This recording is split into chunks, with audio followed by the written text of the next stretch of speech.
I have this rule that if you dated me and then broke up with me and then fucked my brother and my mother and my dad, my sister-in-law, and my kids, that you are dead to me after that. Like, there's no fucking way I'd get back together with you. Oh, it's the kid giving words. Podcast on blast, giving you the real talk, no holding back.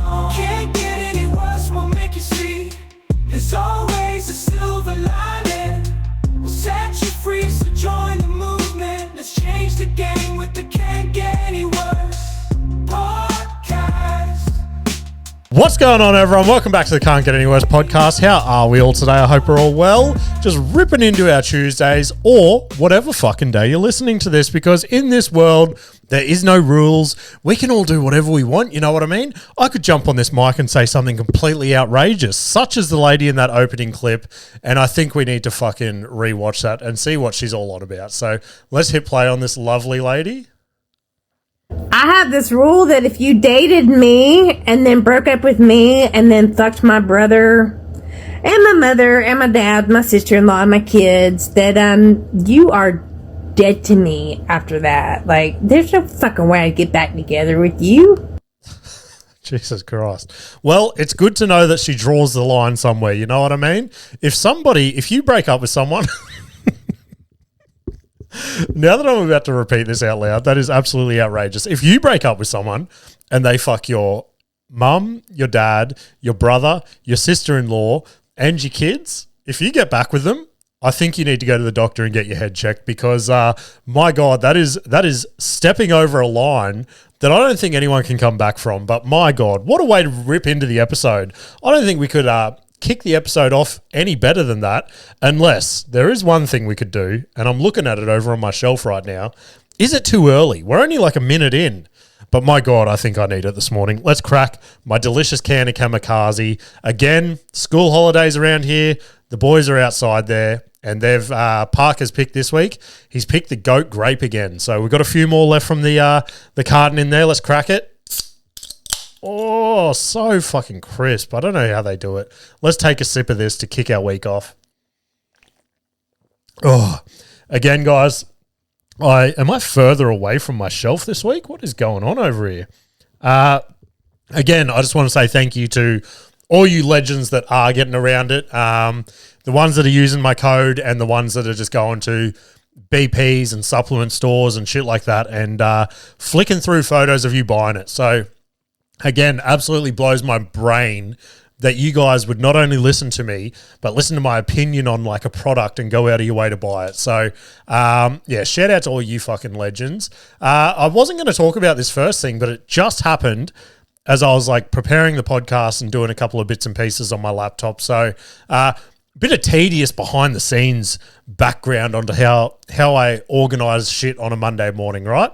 I go through the run sheet, refresh my brain about what the topics are, just start like brainstorming in my eyes. You don't brainstorm in your eyes, you fucking idiot. Maybe I should have prepared this section of the podcast. This is what happens if I don't repair. What is wrong with my mouth this morning? Nobody fucking comment on that. I do not want to hear your opinions on my mouth. This is what happens if I don't prepare. That is what I was supposed to say. So I get the shit ready. And then I've got to like drag and drop like the video editing file out of some fucking magical network thing that Adrian set up back in the day. I just drag that onto my laptop so it's quicker to edit and shit after. Anyway, again, I told you it was tedious and boring. I don't know why I'm fucking telling you guys this. I'm just trying to emphasize that I had a bit of time. So I've had a couple of like admin style type things, like reply to a couple of emails. And one of the big things that I've been just slack as fuck on is I said the other week I did a gig in somewhere up in the city. And it was for like an American-based comedy company that's venturing over here. And that was a paid gig, all right? So when they make you set up like a comic profile or something like that, you got to put headshots and a bio and blah, blah, blah. And at the end, it's like, what's your preferred payment method? And I just clicked bank transfer. Simple, right? And turns out I was the only comedian that did that. Everyone else selected like PayPal and like all these other weird futuristic money transferring methods that shit scares the fuck out of me. You know what I mean? I said the other week how I almost got scammed with my Bitcoin.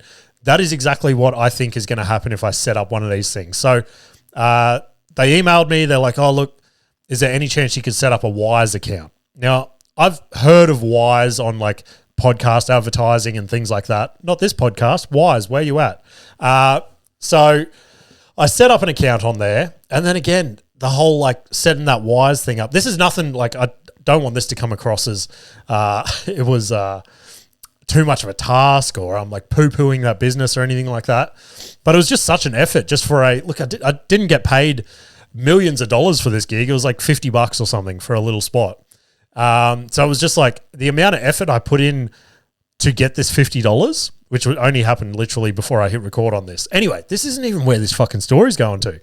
So I'm there, Westy and Parker are sitting beside me, being bored on school holidays, going, hurry the fuck up and finish this stupid podcast, Dad, so we can go and do fun school holiday shit. And Westy's like, what are you doing? I'm like, I'm trying to get money.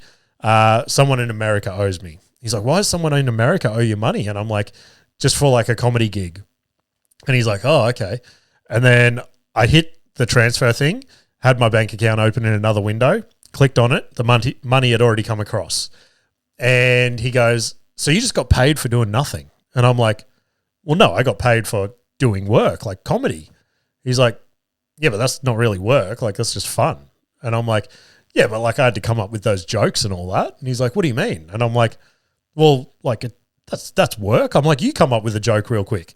He tells me like 3 knock-knock jokes that he's read out of a joke book. I'm like, yeah, but your brain didn't come up with them. You're just repeating a joke that you've read or heard somewhere. And he's like, yeah. And I'm like, yeah, so all the shit that you've seen me say on stage, I've had to come up with that in my head, make it funny, and then say it hundreds of times in front of hundreds of different people until I finally get it to where like it's going to work in almost any room. And he's like, wow, that's actually really smart. And it was like, it was the first little moment where he's like, oh, wow, okay. Like, it's crazy that my dad gets paid to tell his stupid little dick jokes about me and Parker and mum and all this sort of shit. So that was pretty cool. Then I had to do another one for the podcast. I had to like do something there. He's like, you're getting money for like that shit in your garage as well? I'm like, brother, this is the future. One day all our bills, see this house? Not this house, probably not this house. Hopefully I have a better house by then. That house will be paid off dick jokes and podcasting. Could you imagine? It would be the most unreal feeling in the world. But anyway, let's get on to some topics that I have actually prepared this week. I need to get this, I think, do you know what I think I'm going to do? Christmas this year, I think I'm going to shout myself a new Roadcaster because anyone that is a long-term listener and remembers about a year and a half, possibly 2 years ago now, my headphone jack's fucked out on the Roadcaster. So I've got like the original Roadcaster Pro, like Series 1 or whatever it is. And Rode couldn't fix it. So they sent me a 50% off your next Roadcaster discount code, which is, I'm like, is there an expiry fee? They're like, nah, just whenever you want to use it over the next 600 years, you just put it in there and you get 50% off whatever the latest Roadcaster is. But over the last probably month, in my right ear here, it's just like, every time I talk, it's just static. And I don't want to do like that weird like radio jock thing that I just did for all the YouTube listeners where I take it off one ear because I don't know, it feels weird and I feel like I look like a fuckwit. But anyway, that's just another that's just another unplanned story. But anyway, speaking about listening and hearing and things like that, this is the perfect segue to that. It is almost as if I planned this shit out. So Parker hit me with another brain buster this week, absolutely out of nowhere. And he just comes up to me. He goes, Dad, can deaf people hear me if I scream in their ear? And I've gone, that's a bit of a tricky question. I go, it all depends how deaf they are. You know what I mean? I go, if they're really deaf, then probably not. And he goes, so if I went up to a guy that was really deaf and screamed in his ear as loud as I can, he wouldn't hear me. And I go, look, I can't speak for them, but I'm assuming no, they wouldn't be able to hear you. He goes, what if they're only a little bit deaf? And I'm like, well, yeah, they'd probably hear you if you screamed as loud as you can in their ear. Then he hits me with this. He goes, all right, next time we go to the shops or something, I'm going to try it. And I've gone, what the fuck? No, you're not. You know what I mean? Could you imagine this terrorizing little 6-year-old just running through the local shopping centre, tracking down a deaf guy and just going up to him and screaming in his ears as loud as he can? My God, how would I explain that to the cops, you know? Oh, yeah, he did tell me he was going to do that.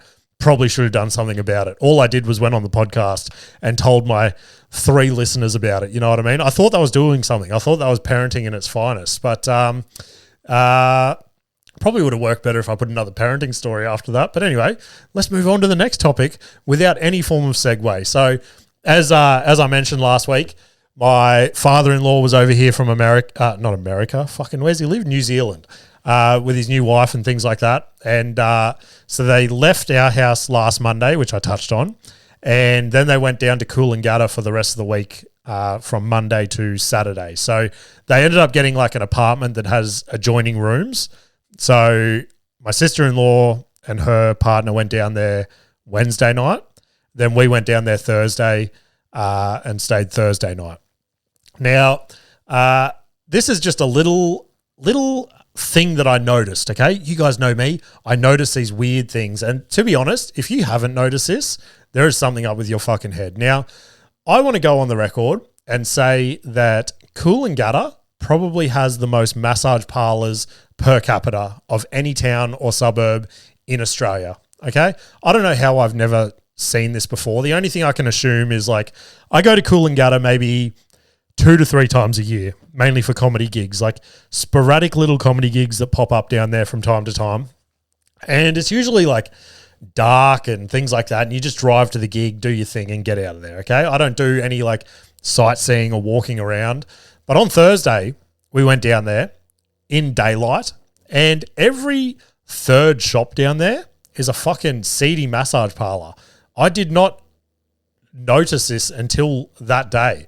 So it's just a fucking, just like, can you put yourself in my shoes, okay? You're walking down the main strip of Coolangatta with your family, with your sister-in-law's family, with your father-in-law, and just every third shop you pass, you just have to pretend that you don't know what's going on inside there. And then every 100 meters, you just see a guy walk out of the massage parlor just trying to act as inconspicuous as possible. And we're all just like, we know what you did in there, buddy. You know what I mean? Just working out those kinks in your neck. But just walking out of there, just trying to stretch as if that lovely lady in there did anything for your muscles besides the muscle inside your pants. But just this is the thing that I felt the most disgusting about the whole situation, okay?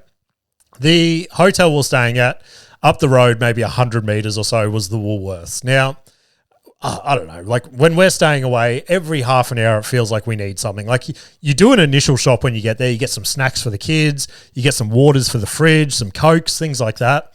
And no matter what you can prepare yourself with, there's always something. Like the boys fucking live off up and goes and just packets of chips and shit like that. So I had to like duck to this Woolworths maybe 3 or 4 times in the duration we were down there. And just, there was just something seedy. There's just something seedy that no one said this. This was just an internal judgment I had on myself where Nikita would be like, oh, we need this from Woolworths.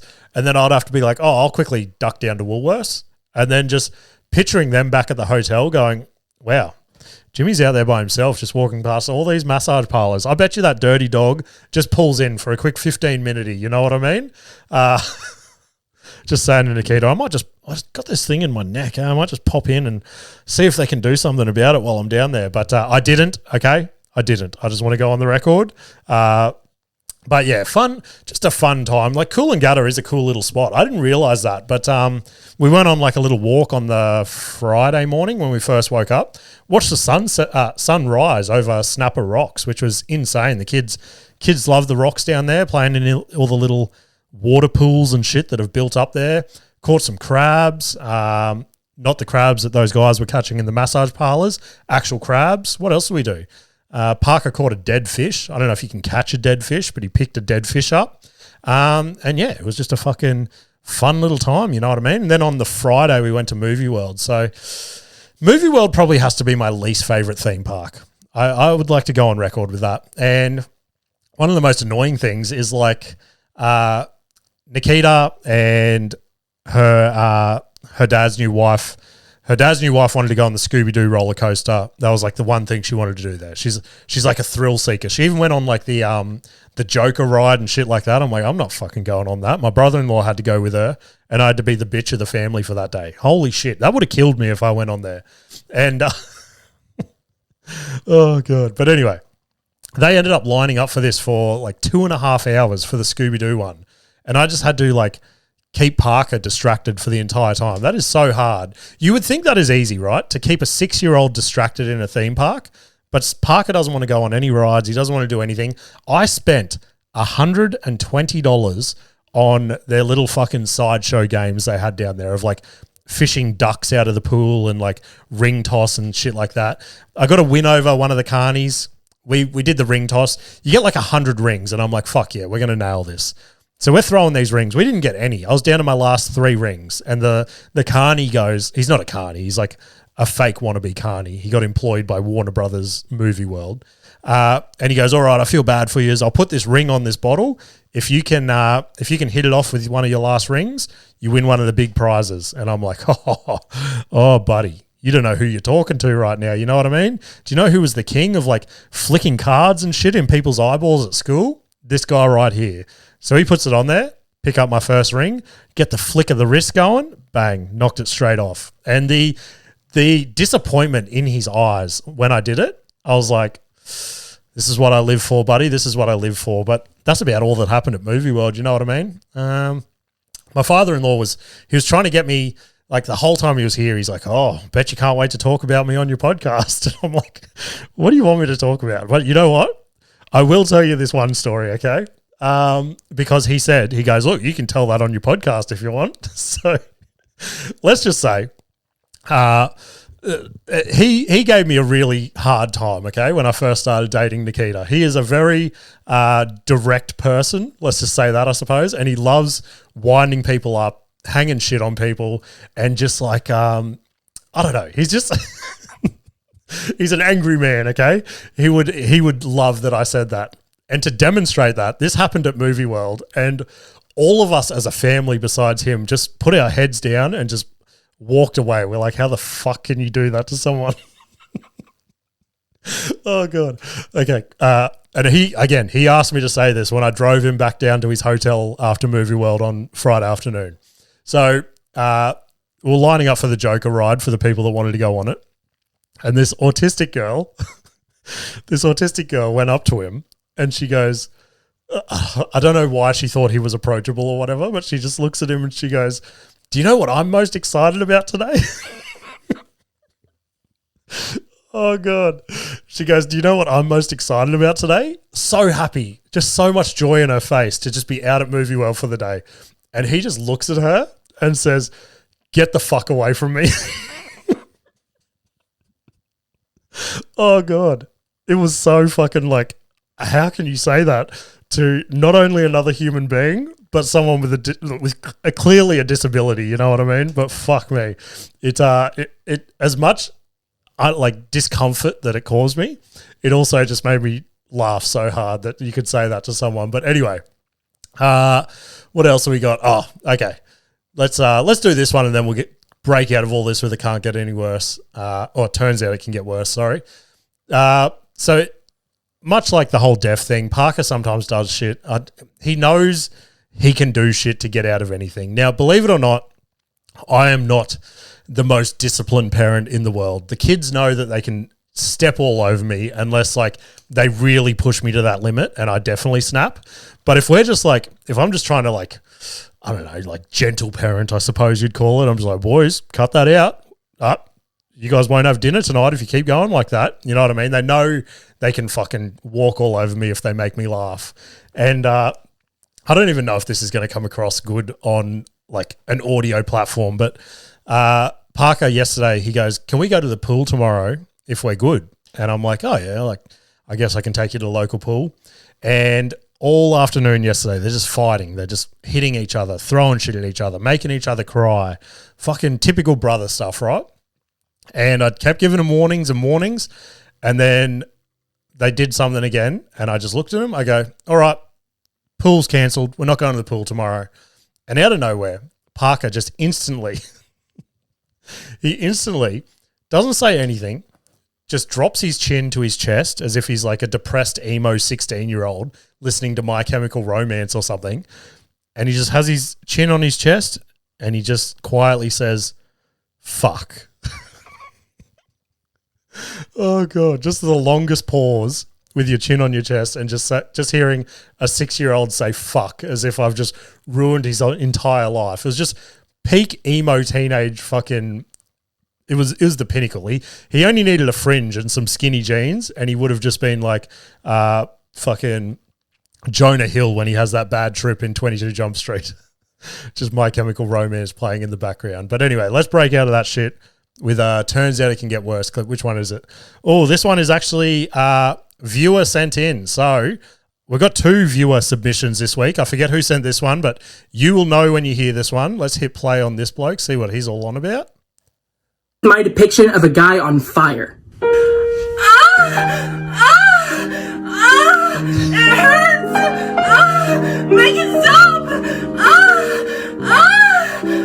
Hollywood, get him on the phone. That is some of the best acting I've ever seen in my life. I know if I was on fire, that is exactly how I would act. But, oh, God. Somehow being on fire just turned into foreplay with that guy. And why did he have to place some of those fire emojis on his nipples? It added to the sexual atmosphere that was just going on in that video. Let's have another sip of this kamikaze before we crack on to our next yarn. Oh, so fucking good. I don't know how we're going to go for time again this week, so stay tuned, guys. Again, I've got the kids sitting out there probably making each other cry.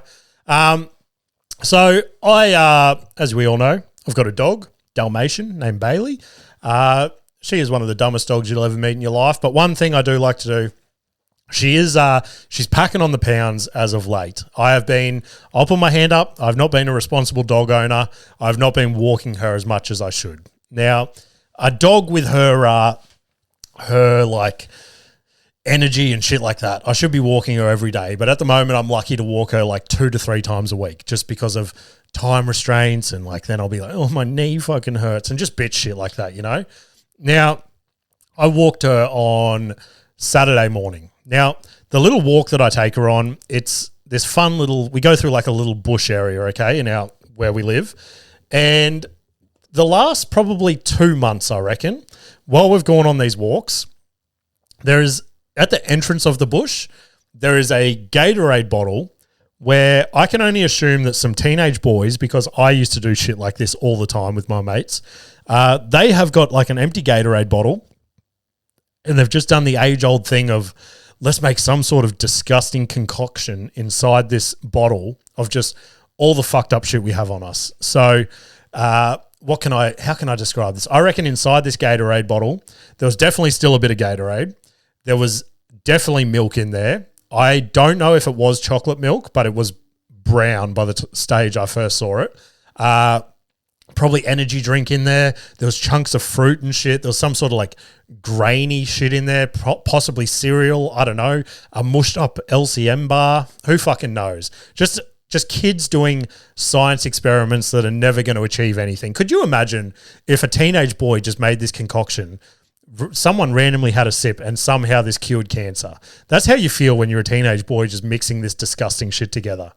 Anyway, I've been observing this bottle over the last 2 months. And yes, maybe I should have been a responsible adult and just picked it up and put it in the bin. But this thing looked disgusting. It looked fucking feral. It looked like if I touched the bottle, like because it had been there for 2 months, every couple of weeks you'd walk past it and the Gatorade bottle would just grow and grow. And it was like at the point of combustion. That's how gross and fermented it was getting in there.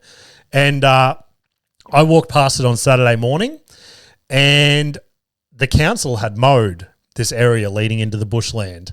And I just want to send my condolences and have a little moment of silence for that poor council mower man that had ran over this Gatorade bottle, because the Gatorade bottle was still on the ground, but it had some like gashes up the side like it had been hit with a mower blade. And I just hope and pray that none of that liquid splashed up on that poor bloke and he just got covered in fucking Mower Milk. You know what I mean?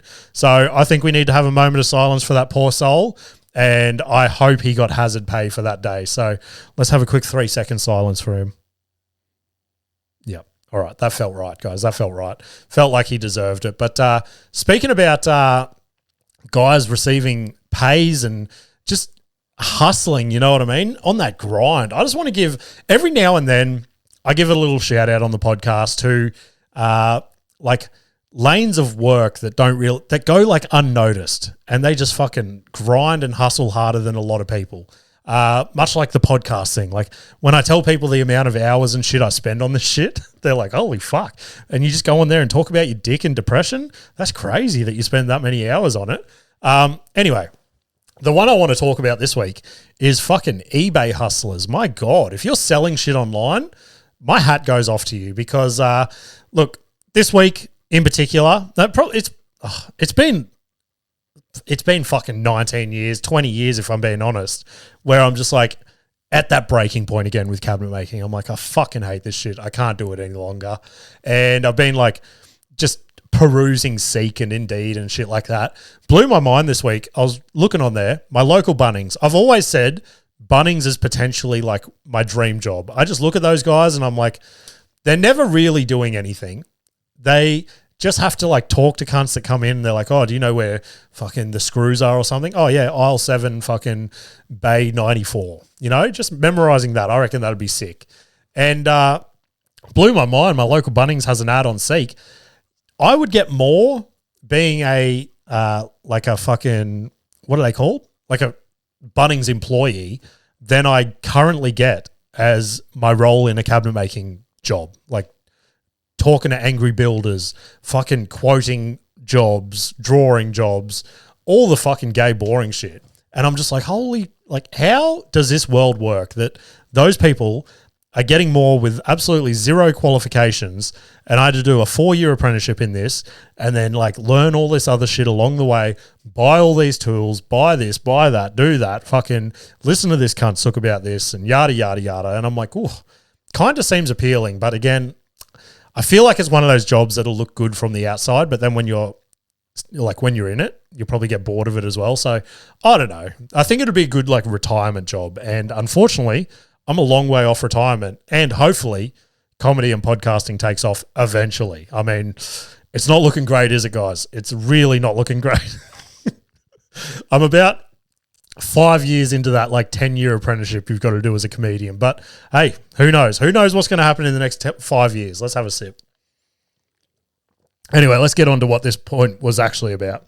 As I said last week, the boys have started their little card business, and I appreciate everyone that has jumped over, given them a follow, given them a like. Thank you very much. It fucking blew their mind watching their little Instagram get notifications last week of you've got a new follower and this and that and yada, yada, yada. And the big job on the weekend, I was meant to do it last week, to be honest, but I ran out of time. So the weekend we knuckled down and we just started putting their shit up on eBay. And I thought eBay was easy. I looked at eBay from the outside. I don't remember if I've sold anything on eBay. Definitely Facebook Marketplace, but not eBay. And it is such a tedious fucking long-winded task. I didn't realize that.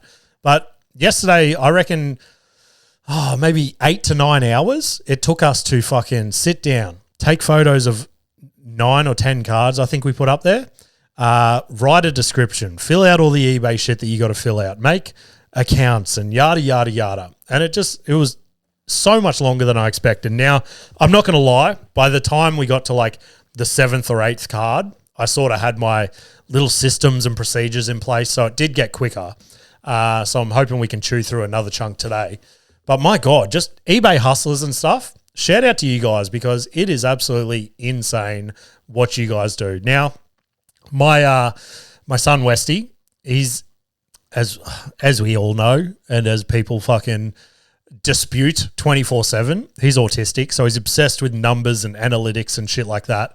It's what he lives for. And he found the cool thing on the back end of eBay where it shows you like how many people have viewed your cards, how many people have added it to their watch list, how many fucking yada, yada, yada. And he just keeps watching that page. And he'll keep running into me like every 3 hours or something. He'd be like, oh, Dad, we got 3 more views on this card. And I'm like, yeah, but was that just you looking? And he's like, what do you mean? And I'm like, well, every time you look at it, that's a view. I'm like, so we don't know if it's you looking or whether someone's genuinely looking at the card. And he's like, huh, didn't even think of that. So we got like 27 views on a card, but 25 of those are probably Westy on his iPad.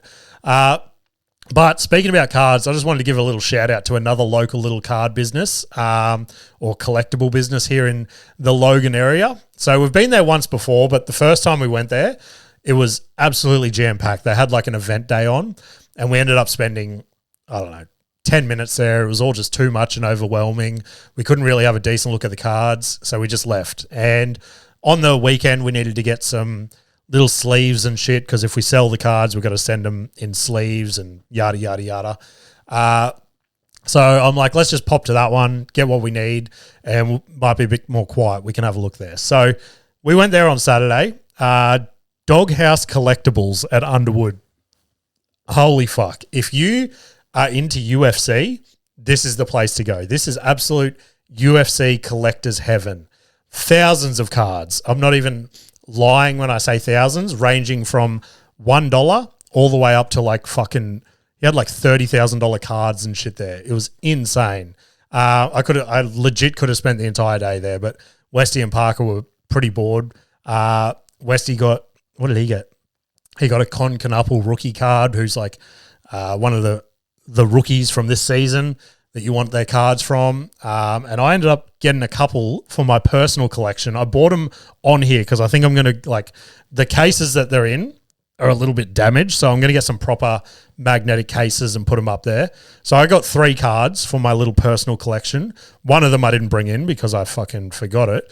But one of them is from 2006. It's from UFC 63. And it's a relic of the actual UFC octagon mat that was used on that event inside a trading card. Insane. Then I found 2 of my all-time favorite fighters. They're 2 of their auto cards. Now, these are not like the elite auto cards that everyone's chasing and things like that, but I like the look of them. I thought it was sick that they're genuine on-card autos from 2 of my favorite fighters. So first one I got, I'll hold it up. We have a Donald Cerrone signed autograph. How fucking sick is that? That's insane. I fucking love that card. And then we got one of the OGs of the UFC. We got a signed Nick Diaz card. Holy fuck. I am obsessed with that. And like I said, I could have spent hours there just looking at cards. And like I thought they were cheap, okay? I'll just say they were like $25 each, which is for a signed auto of 2 UFC legends, insane. I mean, like I said, they're not the cards that everyone's chasing, but to me, they're sick as fuck. So, Nikita's like, when you go there, look for like ideas, because we told her last time we went of all the UFC shit, and she's like, look, when you go there, take some photos so I've got ideas for Christmas so I don't buy you shit that you don't actually want. And I'm like, oh God. But when we went there this time, it was obviously because he turns over his shit so regularly. It was all different stuff to last time we went like a month ago. And I go, you're just going to have to take me, and like I'm just going to have to know my Christmas present. But I don't know what to get. They've legit got signed UFC championship belts there. They've got signed UFC match-worn gloves. They've got all the cards and shit. I don't know what I want to get. Guys, send me your opinion. Should I just get like my holy grail, a signed Conor McGregor card? I don't fucking know. But shout out to them again. Go check them out if you're around the area. Let's break out of that before we get to my week in comedy with another Turns Out It Can Get Worse clip. This is another viewer submitted one. This one made me fucking giggle because this is your typical Australian bloke. Let's hit play and then we'll talk about it. Hey fam, how are you? Check this out. Win. I thought, I might win some Woodstock. Oh fuck no. From a Woodstock company that sells bourbon, you're not going to win Woodstock. You know what you're going to win? A fire pit. Are you fucking for real? I had the fire brigade fucking called on me the other day for lighting a fire in my backyard. In a pit that's like 2 meters deep and a fucking foot high with rocks built around it. What do you think the fucking fire brigade and the police are going to do if I win that? Those cunts will be around here all day. They'll be out the back, drinking. Won't be Woodstock because you don't win Woodstock in this competition. You win a fire pit. Fuck off, will ya? Just your typical Aussie bloke getting angry about a fucking giveaway. My God, give the man some Woodstock. He doesn't want your stupid fucking fire pit. What's he supposed to do with a fire pit? Sit around it and drink Woodstock? I think that's the plan, buddy. Could you imagine?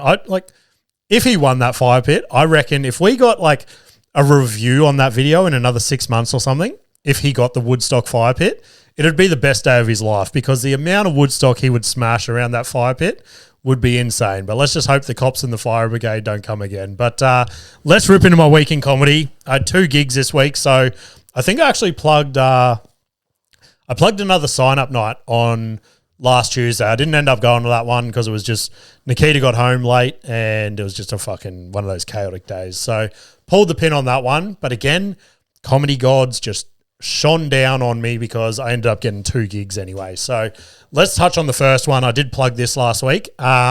Forest Lake Tavern. So first open mic night there for Sit Down Comedy Club.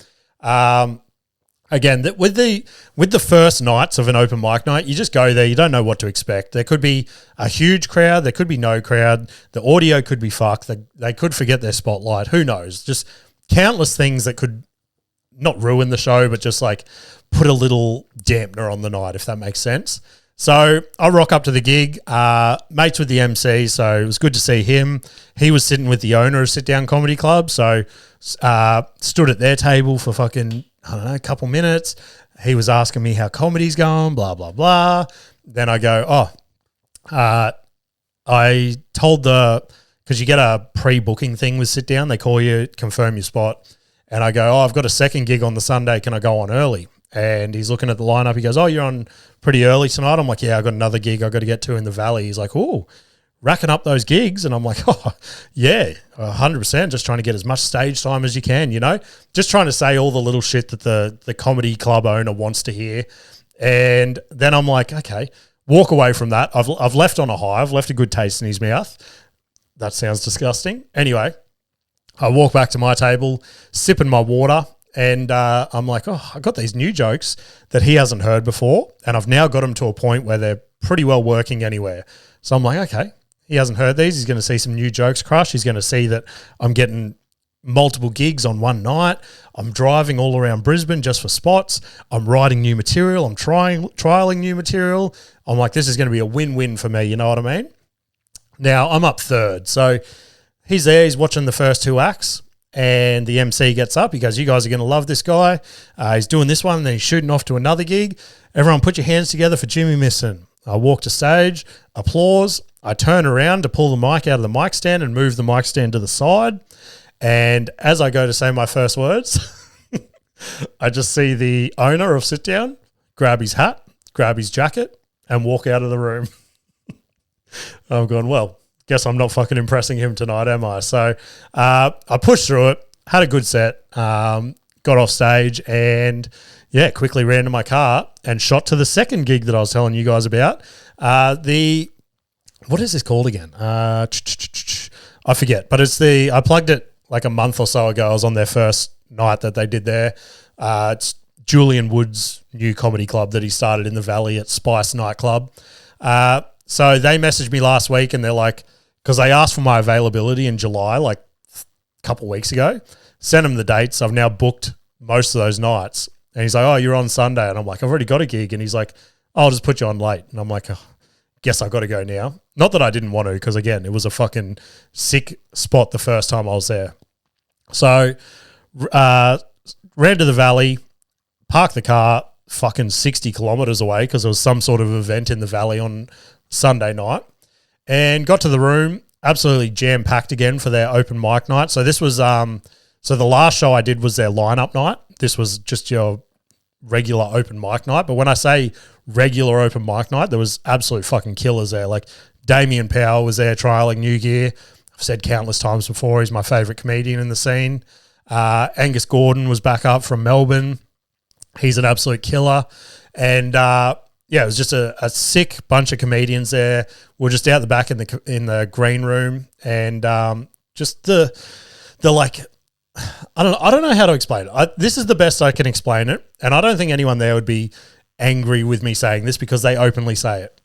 The people running this comedy club are just like the misfits and outcasts of the comedy scene. Now, when I say that, it's not because they're fucking losers or anything like that or they don't fit in. It's because they're like influencers.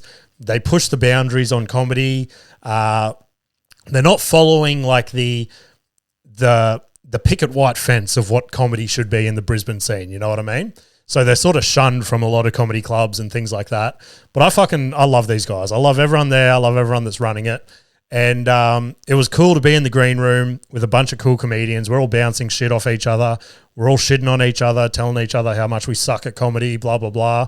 And in the green room, there was a couple of like influencers there as well. Like I'm not going to like name and shame them, but if you're on social media, you'll know who a heap of these cunts were. And just to fucking be talking to them as well, that they've got like millions of followers on Instagram and stuff, and they're just talking to you about comedy. I'm like, brother, you make comedy videos and I have like 1,000 followers or something like that. I'm a nobody. So yeah, it was sick to, I'll say the gig. So I got up in the second bracket and they asked me to do 10 minutes. So I just sandwiched the new shit between some old gear and had a sneaky little crush. I was happy with my set there. And just to get off stage, go back out the back, and the influencers just come up and like shake your hand. They'd be like, that was fucking hilarious, man. Like, how'd you do this and how'd you do that and blah, blah, blah. And it was like, blew my fucking brain, you know what I mean? But again, I suppose it's like different lanes. Like if they knuckled down and did this, they'd probably be 100 million times better than what I am. Because again, I suck at comedy and I'm doing nothing with this. But the little weird thing of the night, right? Halfway through, like I said, we're in the green room. We're saying shit you shouldn't be saying in public. We're shitting on each other. Fucking everyone's drinking back there, yada, yada, yada. And all of a sudden, 2 undercover detectives just walk through the middle of the green room. Now, half of us noticed them, the other half didn't. And they just kept going with like these outrageous comments and things like that. And I've just quietly sort of sunk in my little seat. And I'm just silent now. I'm like, why the fuck is there cops in here?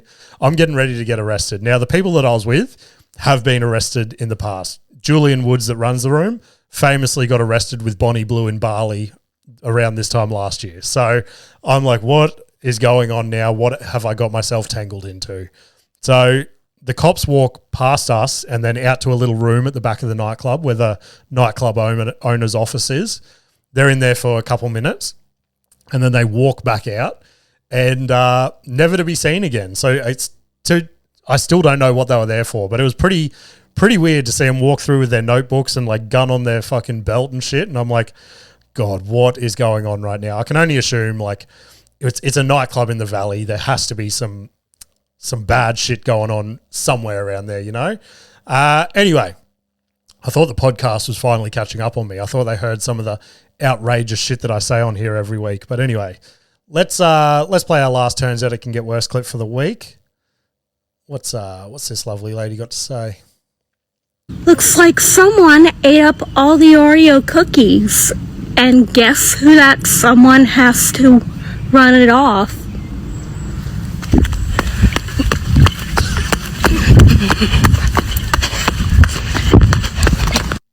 Who ate all the cookies? She still didn't tell us. I don't know. Is it her because she started running? I can only assume, you know what I mean? Just running like a newborn giraffe. Shout out to that lovely lady. Look, that story I told earlier about my father-in-law yelling at the autistic girl, that's kind of what she looked like.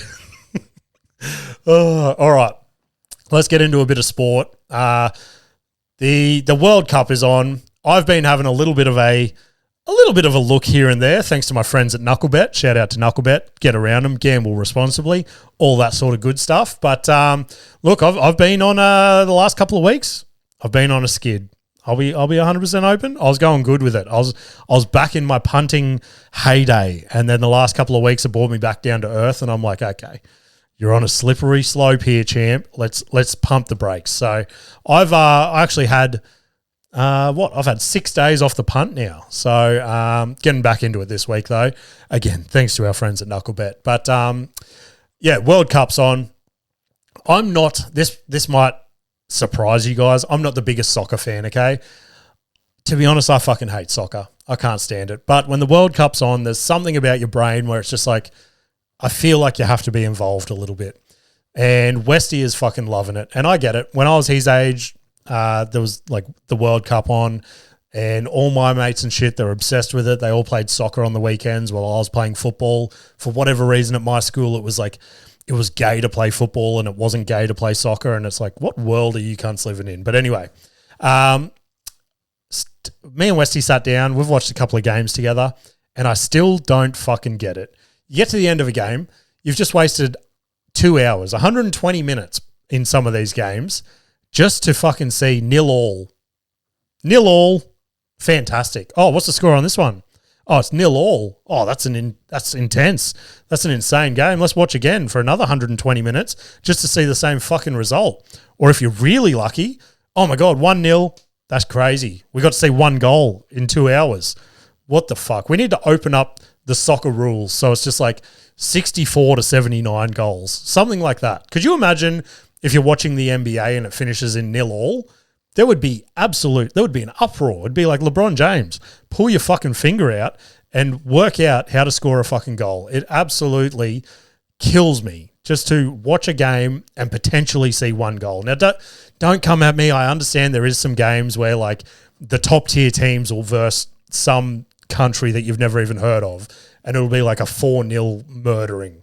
But it's still, I just can't get around it. I don't know what the go is, but to get excited over 0-0 at the end, fuck that shit, okay?